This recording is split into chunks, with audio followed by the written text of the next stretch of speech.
Next scene हमें hospital ले जाता है जहां राय पट्टियों से ढका हुआ लगता है। जब वो उठता है और एहसास करता है कि वो हॉस्पिटल में है, सिल्विया उसे देखकर खुश हो जाती है। रे उससे पूछता है कि वो कितने टाइम से सो रहा था और वो बताती है कि वो 3 दिन से बेहोश था।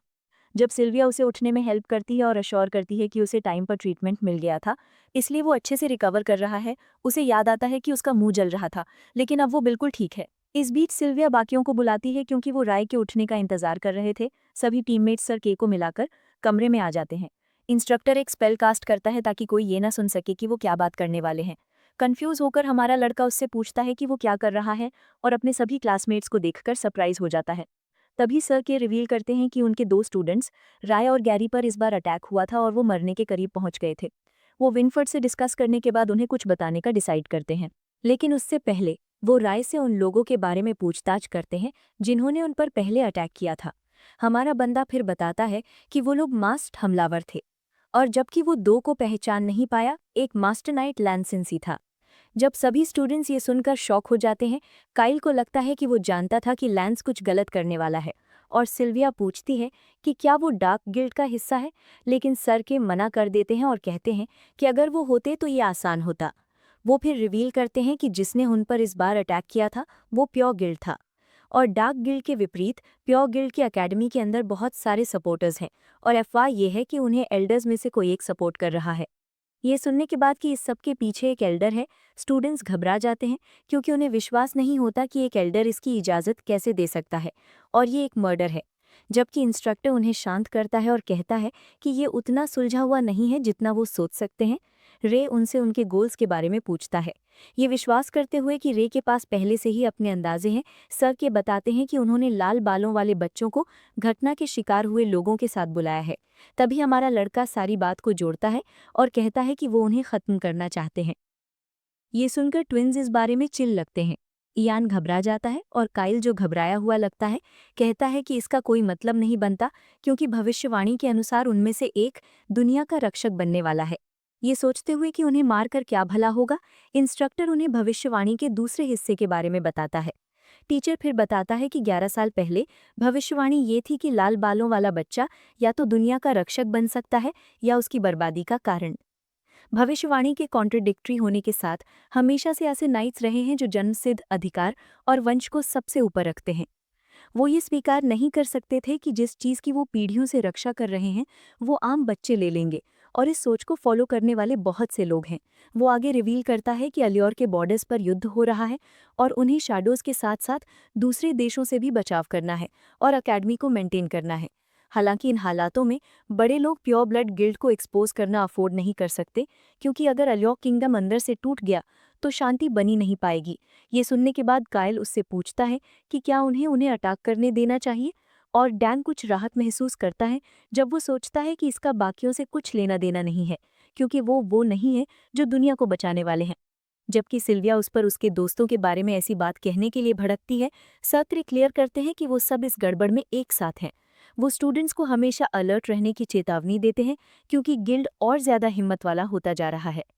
सर के फिर उन्हें अश्योर करते हैं कि उन्होंने उनके आसपास लर्कर्स का इंतजाम किया है और नाइट्स खुद उन पर नजर रखेंगे, लेकिन वो उन्हें याद दिलाते हैं कि बहुत कम लोग हैं जिन पर वो भरोसा कर सकते हैं और उन्हें खुद पर निर्भर रहने का इंस्ट्रक्शन देते हैं।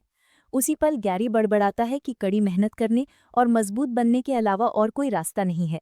बेचारे गैरी के टूटे हुए हाथ पर थपथपाते हुए सर के माहौल को हल्का करने की कोशिश करते हुए कहते हैं कि ज्यादातर लोग जो अपनी रक्षा के लिए दूसरों पर निर्भर रहते हैं सबसे पहले मरते हैं, जबकि स्टूडेंट्स सोचते हैं कि वो उन्हें सांत्वना देने की कोशिश कर रहे हैं। इंस्ट्रक्टर को लगता है कि काफ़ी बातें हो गई हैं और उन्हें जाने का इंस्ट्रक्शन देता है क्योंकि उसे रे से बात करनी है। एक हफ्ते बाद रे इन्फर्मरी से निकलता है और खुश महसूस करता है क्योंकि वो हॉस्पिटल में लगभग पागल हो गया था। वो पहले हुई चीज़ों के बारे में सोचता है, जैसे कि बूढ़े आदमी द्वारा दिए गए गॉन्टलेट्स बुरी तरह से खराब हो गए थे, इसलिए उसे उन्हें ठीक कराना है। वो अपने वुल्फ नोवार के बारे में भी सोचता है जो घायल था और उसने उसे ठीक करने के लिए कुछ इंटरमीडिएट बीस्ट क्रिस्टल्स का इस्तेमाल किया था, सोचते हुए कि उसे भी शिकार करने की ज़रूरत है। हालांकि हमारे लड़के को याद आता है कि सर के ने उसे क्या कहा था और अब वो आराम भी नहीं कर सकता। तभी हमें रे के हॉस्पिटल के फ्लैशबैक में ले जाया जाता है, जहां वो ये जानकर घबरा जाता है कि वो ही सबसे ज्यादा संभावना है कि भविष्यवाणी उसी के बारे में है। के समझाते हैं कि उसमें दूसरों से सबसे अलग गुण है और उसका शरीर मरने की कगार पर होने पर भी तेजी से ठीक हो पाया है। ये जानते हुए कि रे उसे सबसे ज्यादा छुपाने की कोशिश कर रहा है, टीचर एंटिसिपेट करता है कि उसने मैजिक का इस्तेमाल करना भी सीख लिया है। जबकि टीचर उसे शक से देखता है, हमारा लड़का घबरा जाता है और सोचता है कि वो उसे कैसे समझाए। वो उसे अपने पिछले जीवन के बारे में, एक ड्रैगन होने और बचपन में काले बाल होने के बारे में कन्फेस करने की सोचता है, क्योंकि उसमें अभी भी कुछ ड्रैगन क्वालिटीज बची हुई थी। इस बीच हमारा लड़का उस अजीब ड्रैगन सिस्टम के बारे में सोचते हुए खो जाता है। सर क्लियर करते हैं कि प्योर ब्लड गिल्ड को विश्वास है कि वो मैजिक का इस्तेमाल कर सकता है और उसे सावधान रहने की चेतावनी देते हैं, क्योंकि राय उनका मेन टारगेट लगता है। अपने फ्लैशबैक से बाहर आकर वो सोचता है कि लैंस से निपटना कितना मुश्किल था और अनुमान लगाता है कि वो इस बार किसी और मजबूत को भेजेंगे। अगला सीन हमें एल्डर गिब्बी के पास ले जाता है, जो बहुत गुस्से में लगते हैं कि उन्होंने अपने मिशन में फेल होने के बाद, और आशा करते हैं कि लैंस इतना बेकार होगा, और कहते हैं कि वो उन्हें दिए गए सभी हाई ग्रेड इक्विपमेंट के साथ भी उस बच्चे से नहीं निपट सका। जबकि गिब्बी इस बात से संतुष्ट है कि लैंस सीधे मर गया, इसलिए वो कुछ कह ही नहीं पाएगा। उसका असिस्टेंट उसे बताता है कि के और विनफर्ड ने पहले ही उनका मकसद समझ लिया है। नाइट असिस्टेंट ये भी रिपोर्ट करता है कि वो कुछ समय के लिए राय का कुछ नहीं कर सकेंगे। एल्डर गिब्बी उसे अश्योर करते हैं कि वो उसे कुछ समय दे सकते हैं, लेकिन इस बीच वो उसे डेल्बर्ट को बुलाने के लिए कहते हैं, क्योंकि उन्होंने उसे कुछ समय से इग्नोर किया है। एल्डर डेल्बर्ट की वफादारी परखने के लिए कुछ कील निकलवाने का प्लान बनाते हैं और चले जाते हैं। उसके बाद रे अकेडमी पहुंचता है और मंक और गैरी उसका स्वागत करते हैं। पूछने पर कि वो फिर से चोट खा गया है, राय कहता है कि उसने मार्शल आर्ट्स क्लब में बूढ़े आदमी से लड़ाई की। डैन सोचता है कि ये किस तरह का डरावना क्लब है। इसी पल मार्था और सिल्विया डॉम में आते हैं, गैरी को बताते हुए कि उसके लिए एक लेटर है। जबकि सिल्विया उसे देखकर खुश हो जाती है और मार्था सजेस्ट करती है कि उसे शायद अपने बाल ठीक करवा लेने चाहिए। डैन सजेस्ट करता है कि उसे उसकी तरह अपने आधे बाल शेव कर लेने चाहिए। जब हमारा लड़का चिढ़ जाता है, क्योंकि वो डैन जैसा नहीं दिखना चाहता, काइल बीच में कूदता है और उसे उसकी तरह गंजा होने की सलाह देता है। काइल को अपने डॉम में देखकर राय उससे पूछता है कि वो यहाँ क्यों है, और मंक उसे बताता है कि काइल हमेशा यहाँ आना चाहता था और उनके पास एक खाली जगह भी थी, इसलिए सर इसके लिए मान गए, क्योंकि उन्हें लगा कि एक दूसरे का ख्याल रखना बेहतर होगा। लेकिन हमारा बंदा ऑब्जेक्ट करता है और दूसरे क्लासमेट्स को बताता है कि ये लड़का कितना शोर मचाता है। वो फिर गैरी की तरफ इशारा करता है और नोटिस करता है कि उसके साथ कुछ गड़बड़ है। इसी पल गैरी कमरे से बाहर निकल जाता है और सिल्विया अज्यूम करती है कि शायद लेटर की वजह से है, जबकि डैन मजाक करता है और गेस करता है कि उसे जरूर किसी ने डंप कर दिया होगा। हमारा लड़का चिंता से उसके पीछे भागता है। वो अपनी ड्रैगन आई एक्टिवेट करता है और पता लगता है कि गैरी छत की तरफ जा रहा है। हमारा लड़का तुरंत छत पर भागता है और गैरी को वहां बैठे देखता है। जब हमारा लड़का उससे मामला पूछता है, गैरी कन्फेस करता है कि जो लेटर उसे अभी मिला वो उसकी बहन एमी के बारे में था। चिंतित होकर राय उससे पूछता है कि उसे क्या हुआ, और तभी गैरी रिवील करता है कि वो मर गई। अगला सीन रे की एमी के साथ यादों में जाता है और उसे एहसास होता है कि उसे कभी उसे धन्यवाद कहने का मौका नहीं मिला। ये एहसास करते हुए कि अब उसने उसे खो दिया है, हमारा लड़का टूट जाता है, क्योंकि उसकी आंखों से आंसू बहने लगते हैं। तभी गैरी रिवील करता है कि वो कभी अपने दिमाग से उस बुरे सपने से बाहर नहीं निकल पाया, क्योंकि उसने सपना देखा था कि एमी को रोलन मैजिक एकेडमी में मॉन्स्टर्स ने टुकड़े टुकड़े कर दिया था। वो बताता है कि वो वहां बेबस पड़ी थी और अनगिनत अमीर लोगों की नजरों के नीचे खुद को बचाने का कोई रास्ता नहीं था। गैरी फिर आंसुओं में टूट जाता है और कहता है कि ये एक बुरा सपना नहीं था, बल्कि एक आभास था। गुस्सा उसके अंदर भर जाता है, क्योंकि उसके माता पिता ने उसे लेटर में ये भी बताया कि एकेडमी के नोबल्स ने उनके परिवार को मुआवजे के तौर पर बहुत सारा पैसा दिया है। बहुत गुस्से में गैरी बाउंड्री तोड़ देता है और बड़बड़ाता है कि उनकी नज़र में उसकी बहन उनके लिए गांव की एक मामूली बच्ची थी। जबकि राय सुनते हुए चुप हो जाता है। वो ब्लॉन्ड बालों वाला लड़का चिल्लाने लगता है कि वो उन्हें माफ नहीं करेगा और उस इंसान को ढूंढेगा जिसने उसकी बहन को मारा। जबकि गैरी के चेहरे से आंसू गिरते रहते हैं, वो साफ कर देता है कि वो उन्हें मार देगा। ये सुनकर राय उसे अपने प्लान में शामिल करने का आश्वासन देता है। भावनाओं से भरकर वो उसे पकड़ लेता है और कहता है कि वो जानता है कि रे ने मैजिक की शक्ति जागृत कर ली है और एक जानवर को बुला सकता है और आग का इस्तेमाल कर सकता है।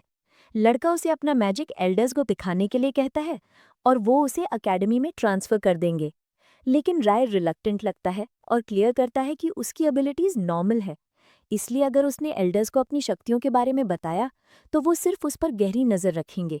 हमारा लड़का उसके कंधे पर थपथपाता है और कहता है कि वो उसे अकेला नहीं छोड़ना चाहता।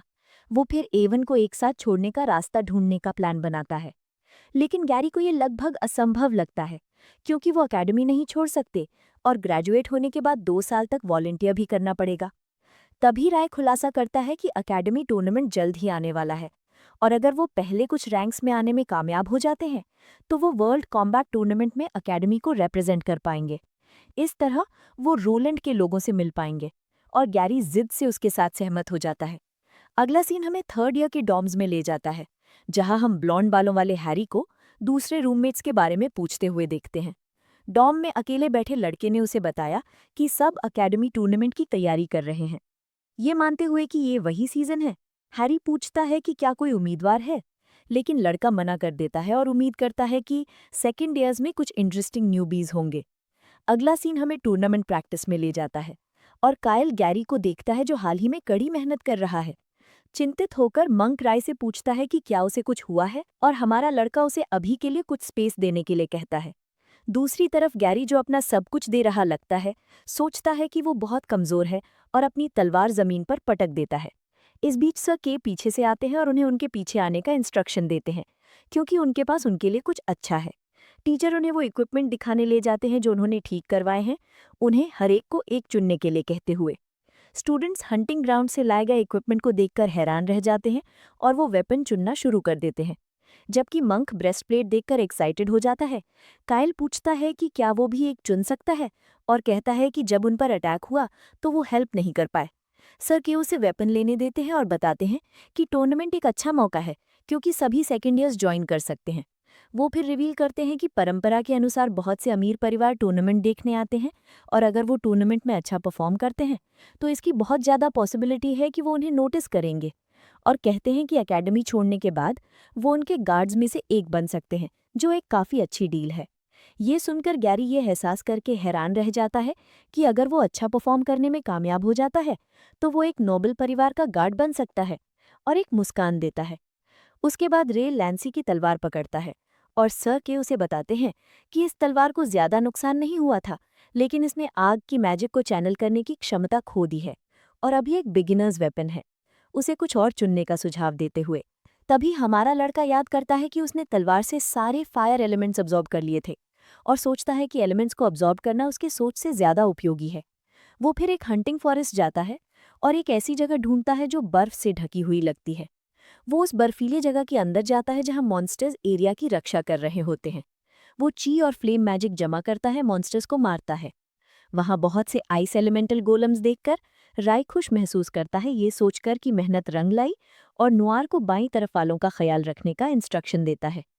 अगला सीन 3 हफ्ते बाद एवरी नाइट एकेडमी टूर्नामेंट्स के दिन का है, और ये दूर दूर से आए लोगों से भरा हुआ लगता है। वेटिंग हॉल में सभी स्टूडेंट्स बातें कर रहे होते हैं, और मार्था अपने क्लासमेट्स की तरफ दौड़ते हुए आती है और उन्हें बताती है कि इस साल टूर्नामेंट के रूल्स बदल गए हैं। जबकि डैन कंफ्यूज्ड है, सोचते हैं कि ये 1-on-1 डुअल्स हैं। जैसे ही मार्था क्लियर करने वाली होती है, नाइट्स हॉल में एंटर करते हैं। जबकि स्टूडेंट्स टूर्नामेंट्स के लिए एक्साइटेड लगते हैं, एक नाइट सेकेंड और थर्ड ईयर से टॉप 5 स्टूडेंट्स को बुलाता है। जबकि मंक, इयान, डैन, सिल्विया और गैरी आगे बढ़ते हैं, स्टूडेंट्स गॉसिप करना शुरू कर देते हैं, क्योंकि वो सब एक ही डॉर्म रूम से हैं। इस बीच डैन सोचता है कि अगर राय ने अपनी पोजीशन नहीं छोड़ी होती तो वो इसमें नहीं फंसता। हेड नाइट फिर थर्ड ईयर के स्टूडेंट्स को बुलाती है, जिसमें थर्ड रैंक की लड़की चेरी उसे बताती है कि जीरा मिशन पर बाहर है। वो फिर जे को बुलाती है, और वो एक विशाल मस्कुलर लड़का निकलता है। लड़का अपना परिचय जे ग्री के रूप में देता है और कहता है कि वो चैलेंज किए जाने का इंतजार कर रहा है, जबकि वो एक उत्साहित मुस्कान देता है। जबकि 5वें रैंक वाली लड़की ने उसकी तरफ देखती है और उसे एक बेवकूफ़ कहती है। सबसे मजबूत जे ग्री को देखकर स्टूडेंट्स उसकी एकेडमी में पहला रैंक होने के बारे में बातें करते हैं, और उसे देखकर हैरान होते हैं, क्योंकि उन्होंने उसके टूर्नामेंट में शामिल होने की उम्मीद नहीं की थी। दूसरी तरफ मंक चिंतित लगता है जब वो गैरी से पूछता है कि क्या वो उन्हें थर्ड ईयर के स्टूडेंट से लड़वाएंगे, और डैन उम्मीद खो देता है, सोचते हुए कि वो जीत नहीं सकते। जबकि टॉप 5 थर्ड ईयर और सेकेंड ईयर के स्टूडेंट्स इकट्ठे होते हैं, हेड नाइट अनाउंस करती है कि जिक्र किए गए 10 स्टूडेंट्स प्रिलिमिनरीज के पहले राउंड में शामिल नहीं होंगे। ये सुनकर स्टूडेंट्स शॉक हो जाते हैं, और काइल, जो अपने टीममेट्स के बारे में चिंतित था कि वो थर्ड ईयर से लड़ेंगे, उसे पता चलता है कि वो अपने रूममेट से लड़ेंगे। उसके बाद हेड अनाउंस करना जारी रखती है कि पहला राउंड एक बैटल रॉयल होने वाला है, जहां थर्ड ईयर्स और सेकेंड ईयर्स एक दूसरे के खिलाफ compete करेंगे, और बताती है कि हर मैच से 5 लोग अगले राउंड में जाएंगे। नाइट फिर इयान को बुलाती है क्योंकि वो एक बड़ा मजबूत लड़का लगता है, और उसकी तरफ एक तीर पॉइंट करती है, स्टूडेंट्स को समझाते हुए कि उनमें से हर एक अरीना में दिए गए लकड़ी के हथियारों का इस्तेमाल कर सकता है और उन्हें 100 हेल्थ पॉइंट्स दिए जाएंगे। वो फिर इयान पर लकड़ी का तीर चलाती है, समझाते हुए कि अगर उन पर अटैक हुआ तो हेल्थ पॉइंट्स कम हो जाएंगे। नाइट समझाती है कि डिफेंड करते समय ची का इस्तेमाल करने से कम डैमेज लगेगा, और एक बार हेल्थ बार 0 हो जाने पर स्टूडेंट्स डिस्क्वालीफाई हो जाएंगे और अरीना से बाहर टेलीपोर्ट कर दिए जाएंगे।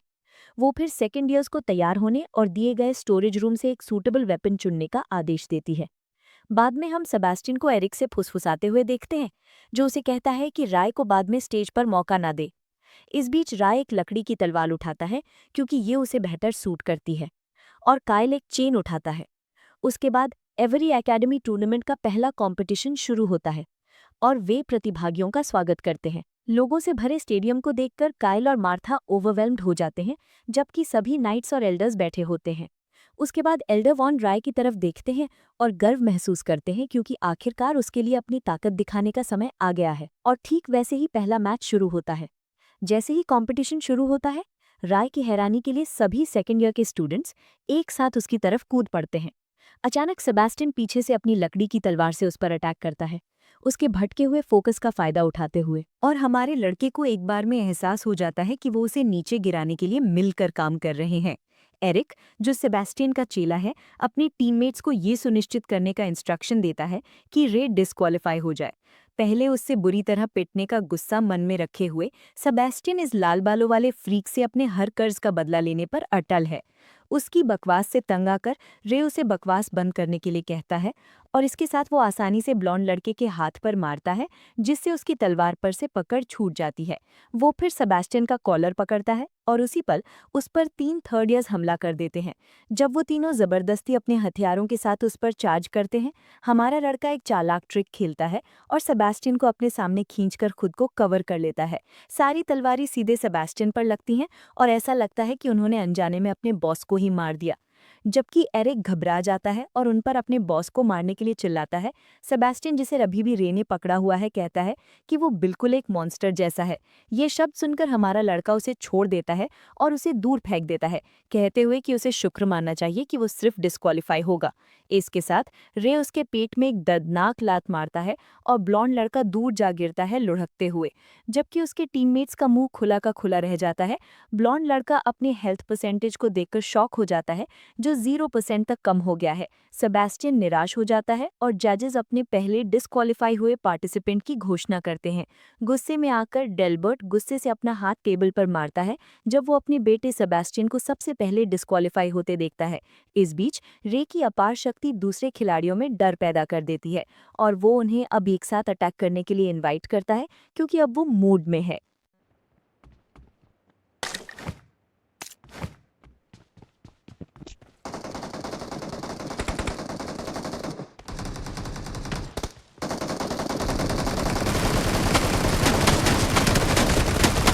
Blue team has scored for the first time.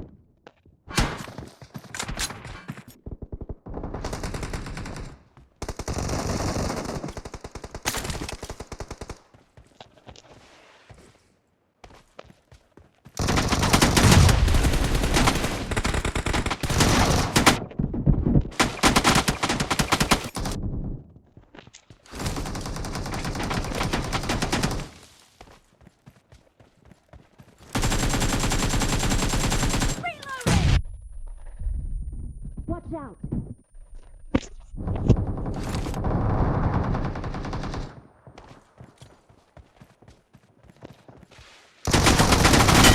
Killing spree for the red team.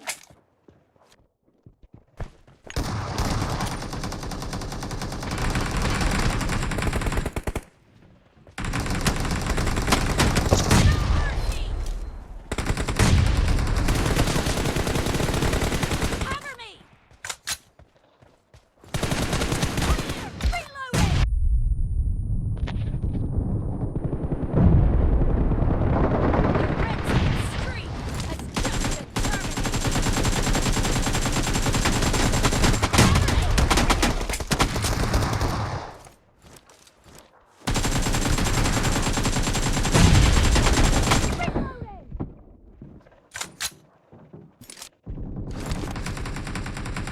Watch out!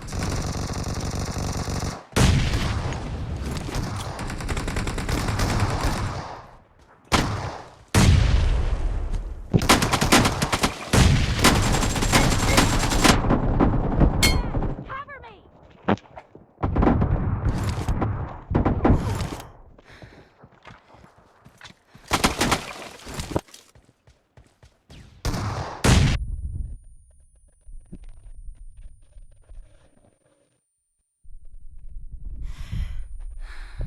Watch out!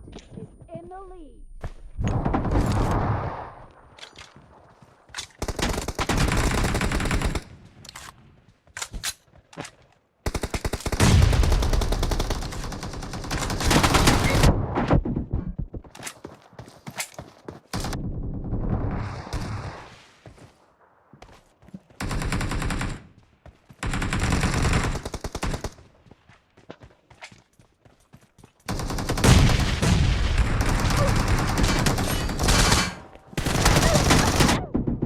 Killing spree for the blue team!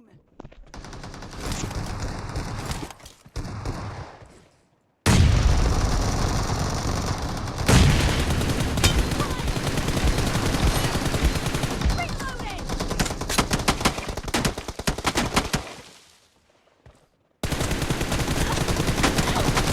The blue team's streak has just been put to an end.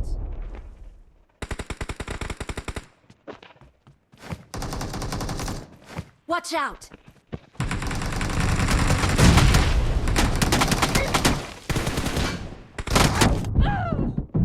Watch out!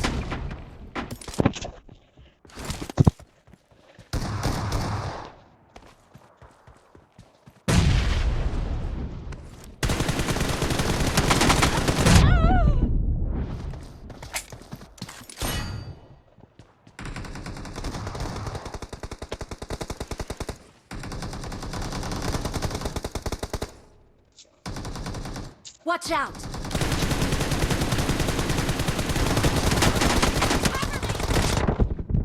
Reloading!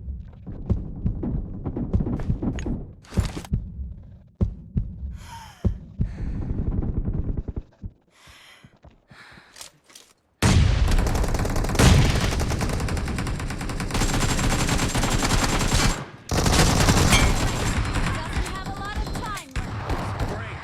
You're about to win!